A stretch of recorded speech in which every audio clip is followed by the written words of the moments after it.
ल फाइनल्ली म बाटो हेर्दा हेर्दै हाम्रो खेतमा आइसकेको छु। हाम्रो खेत यो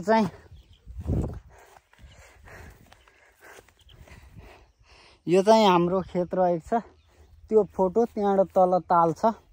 अनि यो हाम्रो ड्रिम ट्राभलर युट्युब च्यानल भएको युगल दाइको खेत हो यो चाहिँ। अनि यता चाहिँ हाम्रो अङ्कल अर्जुन घिम्रे अङ्कलहरूको भाउजूहरूको मेरो घरभन्दा पल्लो घरको भाउजू कमला भाउजूको पर्छ यो चाहिँ।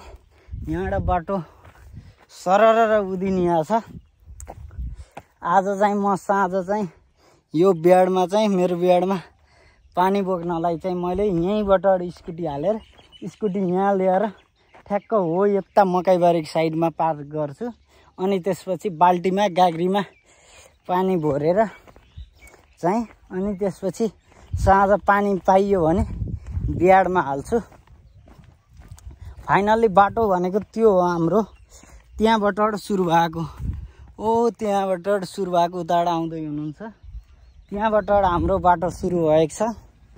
त्यहाँबाट सिधै सिधै यो कुलो थियो, यहाँसम्म कुलो थियो। त्यहाँ अगाडि चाहिँ मकै नै थियो।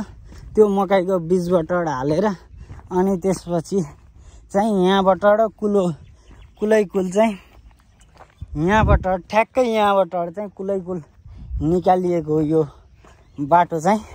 विशेष गरी यो कुलो सोर्न दुःख भयो।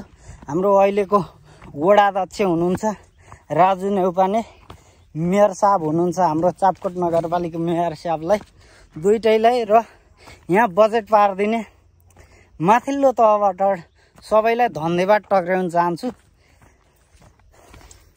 विशेष गरी हाम्रो राजु नेउपाने दाइलाई चाहिँ म हृदयदेखि नै धन्यवाद टक्राउन चाहन्छु।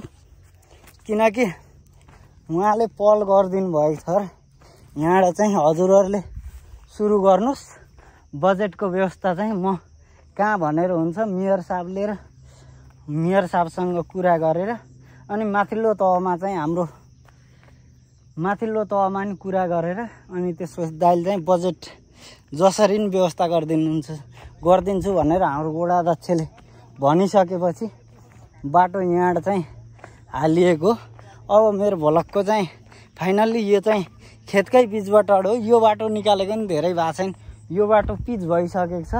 अब आशा छ कि छिट्टै यो बाटो नै पिच होला भन्ने। यहाँबाट चाहिँ अलिअलि बाटो मिलाएर ट्याक्क पारेर बाटो बढाइएको छ। यहाँ चाहिँ यसको साइडमा चाहिँ